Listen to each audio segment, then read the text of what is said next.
Welcome to Life Stories, where we dive into tales that touch the heart and inspire reflection. Today's story takes us to a luxurious estate in Aspen, Colorado, where a seemingly perfect marriage faces the ultimate test. Michael, a successful entrepreneur, begins to question the true nature of his wife, Emma. Is her love for him genuine, or is it tied to his wealth and status? With the help of his wise father, Michael embarks on a journey to uncover the truth, leading to revelations that will challenge their relationship and their future. Subscribe to Life Stories to begin today's captivating tale. Michael Anderson had everything a man could ask for. His estate in Aspen, Colorado, nestled in the shadow of the majestic Rocky Mountains, was the crown jewel of his success. It wasn't just a house, it was a fortress of glass and stone. Standing proud amidst rolling greenery, people admired him not only for his wealth but also for his sharp intellect, charm, and, most of all, for his stunning wife, Emma. She was the kind of woman who could turn heads in any room, a mix of grace, beauty, and charisma that left an impression wherever she went. From the outside, they were the perfect couple. Michael had worked tirelessly to build his empire, and Emma had been by his side during the journey. Or so he thought. Yet, despite the accolades, the wealth, and their seemingly enviable life, Michael felt a gnawing doubt creeping into his heart. At first, it was easy to brush off, just whispers in his mind. Perhaps it was the pressure of work, the weight of expectations, or the inevitable challenges of any marriage. But the feeling persisted.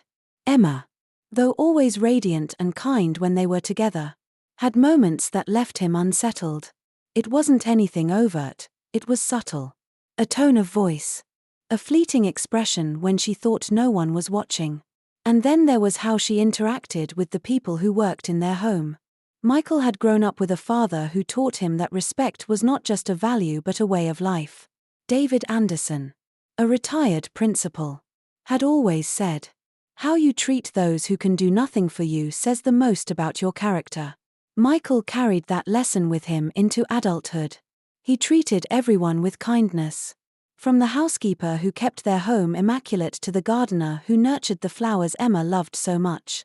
But Emma, she seemed different when she thought no one was paying attention. It began with small things.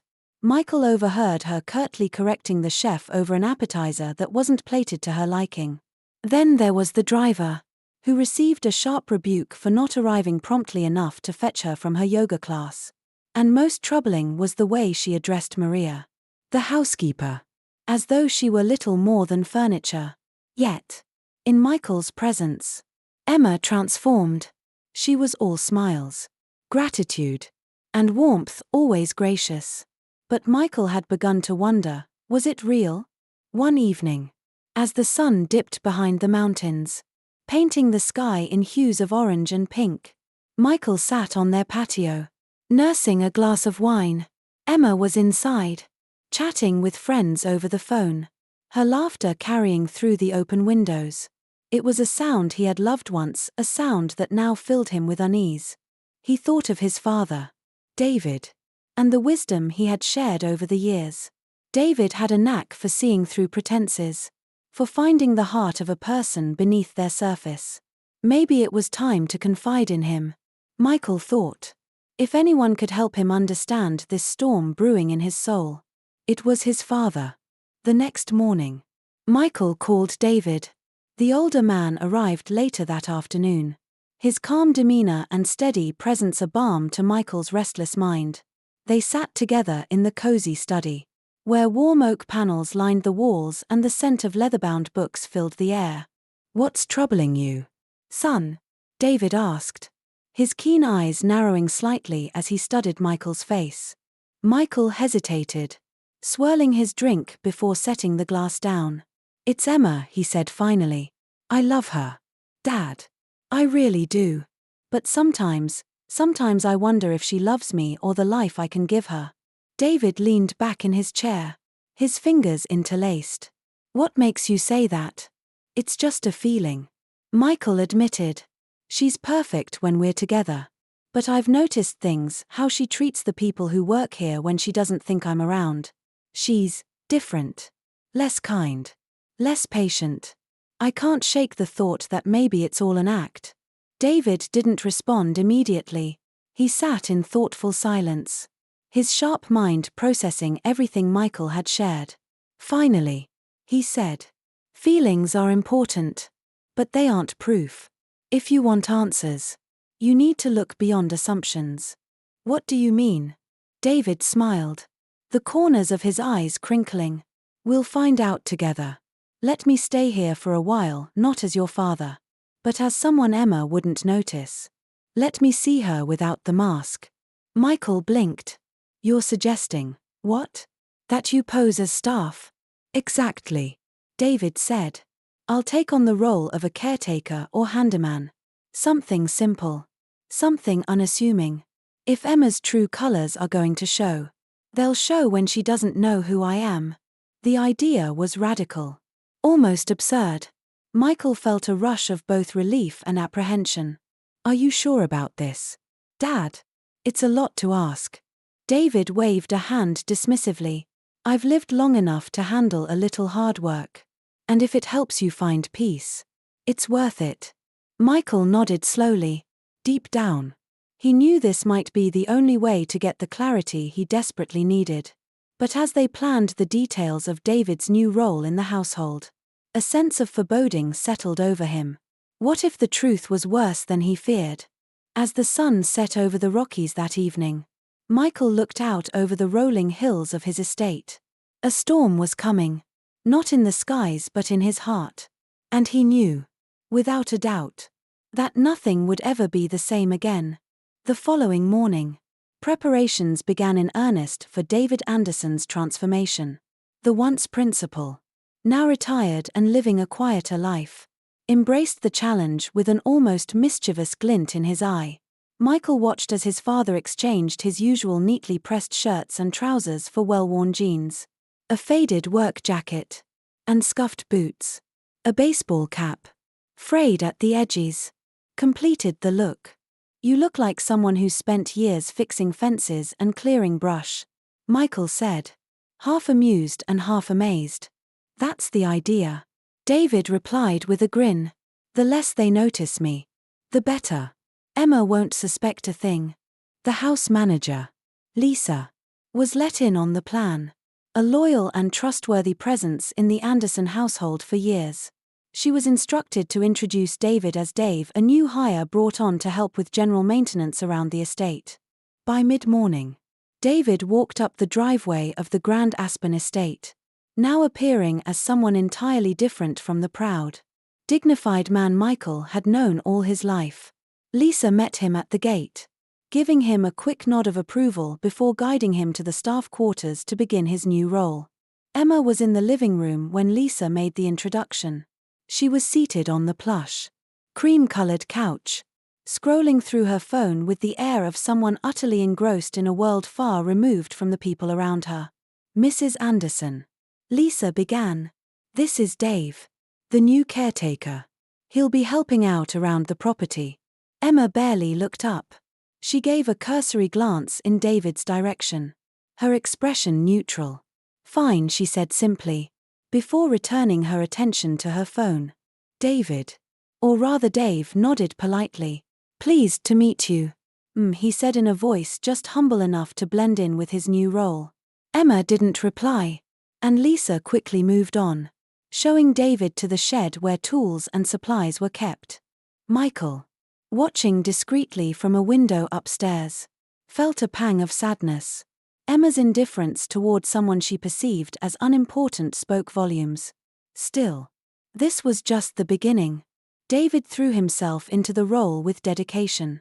That afternoon, he trimmed the hedges lining the driveway and cleaned the outdoor patio furniture. He worked slowly, deliberately, ensuring he blended into the background. As he worked, he observed Emma moving about her day, occasionally issuing instructions to Lisa or the staff, often with a sharp edge to her tone. Later in the day, Emma approached David directly for the first time. She was on her way out. dressed impeccably in a tailored jacket and designer boots. "You there?" she called, gesturing for him to come closer. "Yes." David replied, wiping his hands on a rag. "I noticed the driveway wasn't swept this morning," she said, her tone crisp. "I don't want guests driving up to see dirt everywhere. Make sure it's done by this evening." "Of course. I'll take care of it right away," David said, keeping his voice respectful. Emma didn't offer a thank you. Instead, she turned and walked toward the waiting car, her heels clicking sharply against the stone path. That evening, as the sun dipped below the mountains, Michael met with his father in the guest house. David sat on a simple wooden chair, his hands clasped as he recounted the day's events. "She barely acknowledged me," David said. "When she did speak to me, it was as if I were invisible, something to be ordered around. Not spoken to." Michael frowned, leaning against the small kitchenette counter. "I hoped she'd at least be polite." "Politeness can be a mask," David replied. "What I saw wasn't just indifference, it was entitlement. That's the first crack in the surface. But it's only the beginning." Michael nodded, his heart heavy. This was exactly what he had feared. But hearing it confirmed was harder than he had expected. "Let's give it more time," David said, his voice calm but firm. "It's too soon to draw conclusions. People reveal themselves fully when they think no one is watching. We'll see if she proves me wrong or if she shows us more of who she really is." Michael agreed, though unease gnawed at him. As they parted for the night, the estate seemed quieter than usual, the weight of hidden truths settling over it like a heavy fog. The test had only just begun, but the shadows of doubt had already started to deepen. The days that followed were revealing in ways Michael wished they wouldn't be. David, now fully embedded in his role as the estate's caretaker, kept a low profile, observing Emma's behavior with quiet precision. He went about his tasks, careful to appear unassuming. His goal wasn't to provoke Emma but to see how she acted when she believed no one significant was paying attention. Emma, meanwhile, carried on with her routines. She spent her mornings attending yoga classes, her afternoons meeting friends at high-end Aspen cafes, and her evenings scrolling through her phone or hosting the occasional dinner party. On the surface, nothing seemed amiss. But in her interactions with the staff, her true nature began to emerge. It started small. One morning, as David swept the long, winding driveway, Emma walked out to inspect the flower beds lining the property. She wore a striking white coat, her hair swept into a flawless ponytail. David greeted her with a polite good morning, but she barely nodded in response. After a cursory glance at the flowers, she called out sharply, "Lisa." The house manager hurried out of the house. "These tulips are wilting," Emma said, pointing at a cluster of flowers. "Why hasn't the gardener done something about this? This estate is supposed to look perfect, not like some neglected park." Lisa nodded quickly. "I'll speak to him right away." David stood nearby, quietly observing. He had watered those very tulips that morning, knowing they were recovering from an unusually dry week. They weren't wilting, they were simply in the process of rejuvenation. But Emma's impatience left no room for explanation. By the third day, Emma's tone had grown sharper. David, who deliberately left a small patch of the driveway unswept, wanted to see how she would react to an imperfection. "Dave," she called as she walked toward her car, her voice carrying an unmistakable edge. "Yes." He replied, hurrying toward her. "What is this?" she demanded, pointing at the small patch of leaves and dust he had left near the gate. "Do you not see this? I don't have time for this nonsense. My guests will be arriving soon. Sweep it now. And make sure you do it properly this time." David bowed his head slightly, his voice calm. "I'll take care of it right away."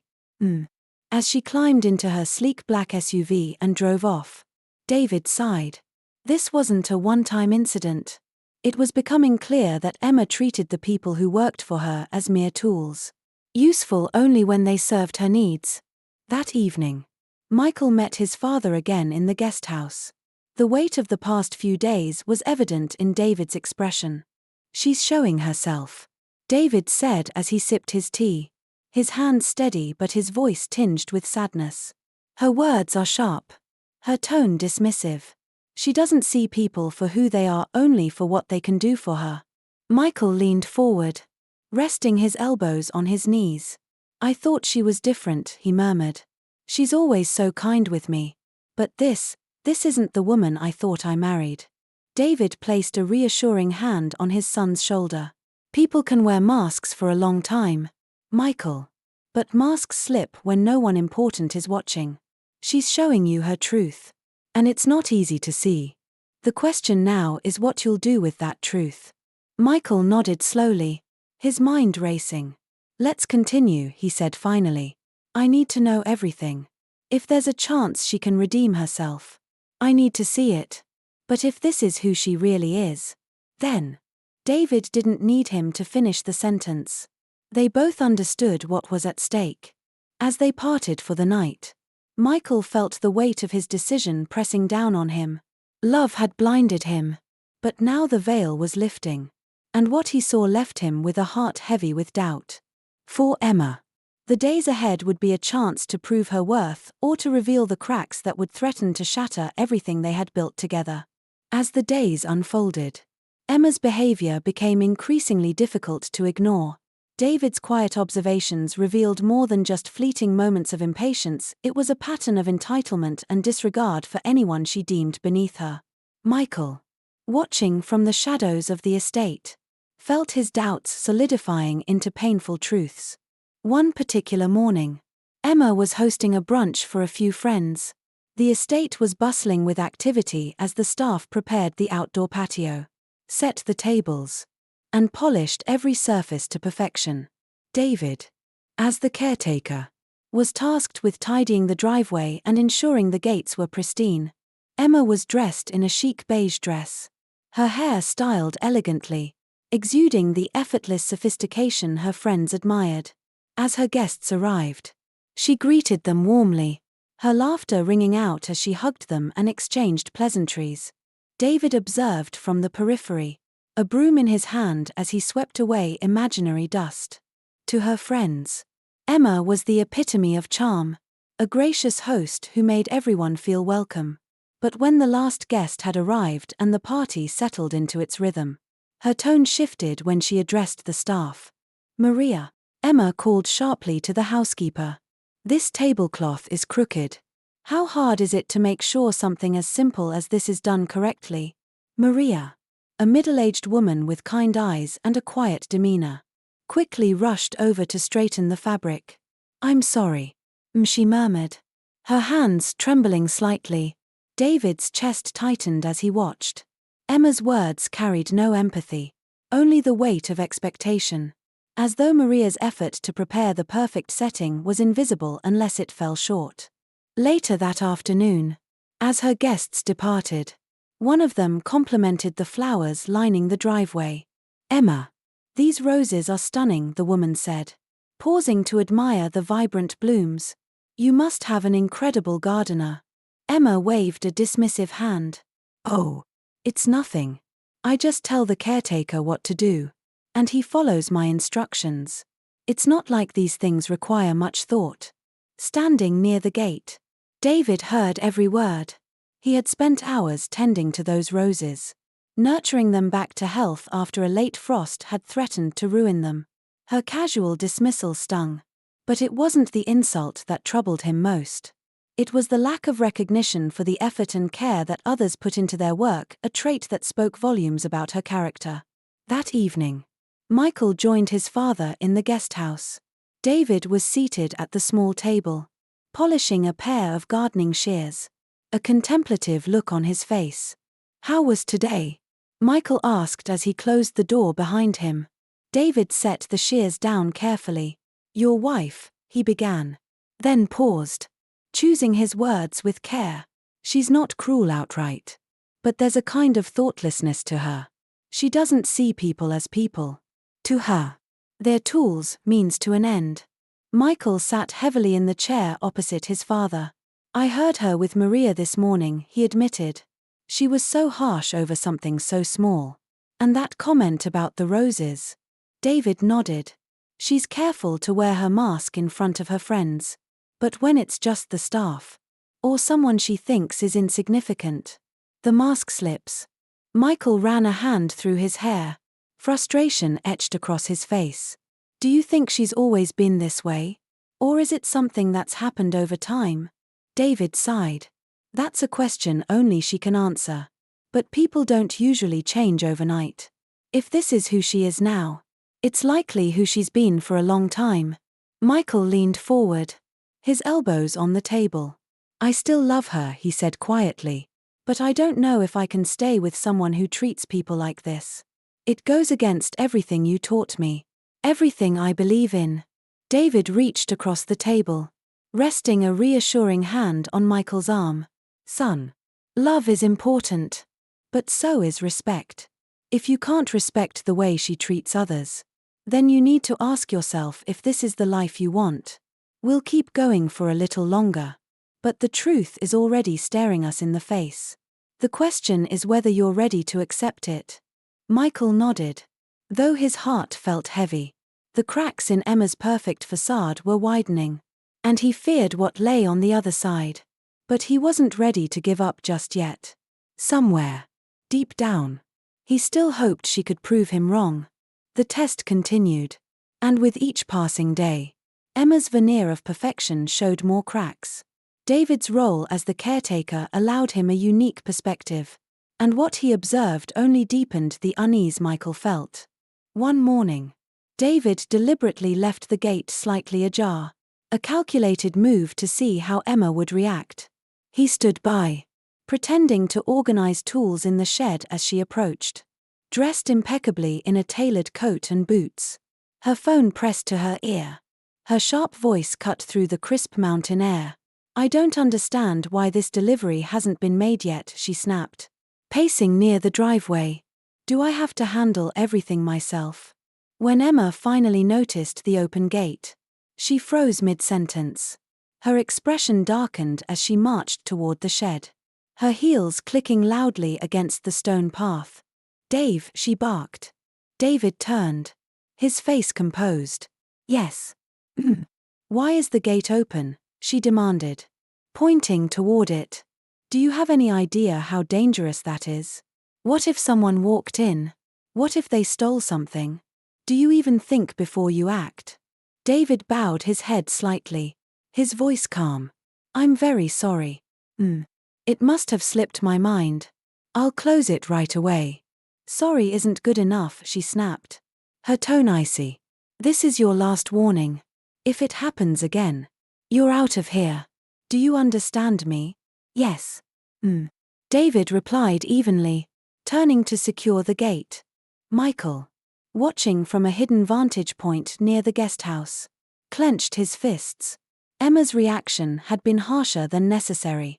The gate posed no real risk, it was a quiet estate in an affluent, gated neighborhood. Her anger was less about safety and more about dominance, about ensuring her authority was unquestioned. That evening, Michael met David as he always did, his steps heavier than usual. David was seated outside, sipping tea from a simple tin cup. She shouted at you again, Michael said as he approached. David nodded. Yes. And this time it wasn't just impatience. It was about control. She wanted to make it clear that she holds the power here. Michael sank onto the bench beside him, rubbing his forehead. I don't understand how she can be so different. She's never spoken to me that way. She's always so warm, so loving. How can this be the same person? David looked at his son, his expression filled with both compassion and a quiet firmness. People often show different sides of themselves. Michael, the way she treats you is one side, the side she wants you to see. But the way she treats others, especially those she thinks she doesn't need, that's the side that reveals her true character. Michael stared at the ground, his heart heavy. I don't want to believe this, he admitted. But I can't ignore it anymore. It's not just about me. It's about how she treats everyone else. How she makes them feel small. David nodded slowly. Love can blind us, Michael. It makes us see what we want to see. But now you're seeing her without the rose-colored glasses. And you need to decide what that means for you. For your future. The next day brought another test. This time unplanned. Emma had misplaced a pair of earrings, delicate gold pieces encrusted with diamonds that Michael had gifted her for their anniversary. Certain they were stolen. She called the entire staff into the kitchen for an impromptu meeting. I know one of you took them, she said. Her tone sharp and accusatory. And if they don't turn up by the end of the day, I'll have no choice but to involve the police. Maria, the housekeeper, wrung her hands nervously, and the chef shifted uncomfortably. David stood quietly at the back, his heart sinking. The earrings had been left on the vanity upstairs. He'd seen them while dusting earlier that morning. But Emma's rush to assume theft rather than acknowledge her own carelessness spoke volumes. When the earrings were found hours later, exactly where David had seen them, Emma offered no apology. She dismissed the incident with a casual wave of her hand, as if her baseless accusations hadn't caused unnecessary stress. That night, when Michael met David, the conversation was heavier than ever. She accused them of stealing, Michael said, his voice tight with anger, without any proof. And when she found the earrings, she didn't even apologize. David's gaze was steady. Michael, this isn't just about one incident. It's a pattern, a lack of respect, a lack of empathy. These aren't mistakes, they're choices. And you need to decide if this is the kind of person you want to spend your life with. Michael nodded, his mind a storm of emotions. The truth was becoming impossible to deny. But it was a truth he wasn't ready to confront. Not yet. The sun rose on another day. But for Michael, the weight in his chest felt heavier than ever. He'd spent a sleepless night replaying everything his father had told him. Each story was a piece of a puzzle he didn't want to see completed. Emma's behavior was undeniable. Yet Michael held on to a fragile hope that she might somehow redeem herself. The day began like any other. Emma, dressed in a crisp navy dress and gold heels, was heading out for a meeting with friends. She carried herself with effortless poise. But Michael, watching from his hidden perch near the guest house, could no longer see only her beauty. The kindness and warmth he'd always associated with her seemed a distant memory. As Emma walked toward her car, David deliberately stepped into her path, pushing a wheelbarrow filled with garden trimmings. He moved slower than usual, testing her patience. Dave, she called sharply. David paused and looked up. Yes. Do you mind moving that? She said, her tone laced with irritation. I'm in a hurry, and I don't have time for this. David nodded politely. Of course. My apologies. Emma sighed dramatically and stepped to the side, muttering under her breath as she passed. She didn't yell this time, but her frustration was clear, as if his presence alone was an inconvenience. Later that day, the tension escalated when Emma returned home to find a small puddle near the driveway. David had deliberately spilled a bucket of water while cleaning, leaving it just out of the way but noticeable enough to catch her eye. Emma stopped in her tracks, her jaw tightening. Dave. Yes. What is this? She snapped, pointing to the puddle. Do you expect me to wade through water just to get to my house? Clean it up immediately. David bowed his head slightly. I'll take care of it right away. You should have done it already, she added, crossing her arms. This is exactly why I have no patience for carelessness. Do better next time. Michael watched from the shadows, his heart sinking further. Her words weren't just harsh, they were dismissive, as if David were nothing more than an object meant to serve her. That evening, Michael joined his father in the guest house. As he had every night since the test began, David was sitting at the small wooden table, sipping a cup of tea, his expression calm but tired. She's consistent, David said, setting the cup down. Michael frowned. Consistent in what? In showing her true self. David replied. Her impatience. Her entitlement. Her lack of empathy. None of this is new, it's just coming to light because she thinks no one who matters is watching. Michael sat down, resting his head in his hands. I thought I knew her, he said quietly. When we were dating. She was so kind. So thoughtful. But maybe that was all a show. David leaned forward. His voice steady but gentle. People can pretend for a long time, Michael. Especially when they have something to gain. But the way she treats the people she doesn't need. The people she thinks she's above, that's who she really is. And now you have to ask yourself if you can live with that. Michael didn't respond right away. He stared at the worn wooden table. The silence between them heavy with unspoken emotions. What if she can change? He asked finally. His voice almost a whisper. What if she sees what she's done and becomes a better person? David studied his son for a long moment. Change is possible, he said carefully. But it has to come from her. Not from guilt. Not from fear of losing you. But from a genuine desire to be better. And that kind of change doesn't happen overnight. Michael nodded slowly. Deep down. He knew his father was right. The question was whether Emma had it in her to truly change or if the person he thought he married had only ever been an illusion. The following morning brought a moment of clarity. As Michael watched Emma interact with the staff, her sharp words and dismissive gestures, he realized he couldn't stay silent any longer. It was time to confront the truth. No matter how painful it might be. That evening, as the sun dipped behind the mountains, painting the sky in shades of gold and crimson, Michael stood on the patio, waiting for Emma to join him. The air was heavy with anticipation, and he knew this conversation would change everything. When Emma finally appeared, her expression curious but wary, Michael took a deep breath. We need to talk, he said. She nodded, her smile faltering slightly. Of course. Is everything okay? Michael met her gaze, his eyes filled with both love and sadness. No, Emma. Everything isn't okay. And I think you know why. For the first time in weeks, Emma looked genuinely unsettled. And as they sat down together, the storm that had been brewing in Michael's heart finally broke. In the quiet of the evening, as the last light of day faded, Michael and Emma sat together, their conversation raw and filled with truths that could no longer be ignored.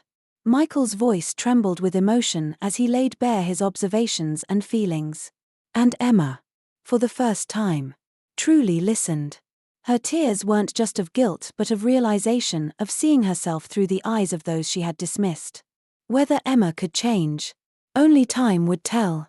But for Michael, the storm in his heart had cleared, leaving space for clarity. Love, he realized, wasn't enough without respect and kindness. Their future was uncertain, but the path forward would be one of hard choices and deeper reflection.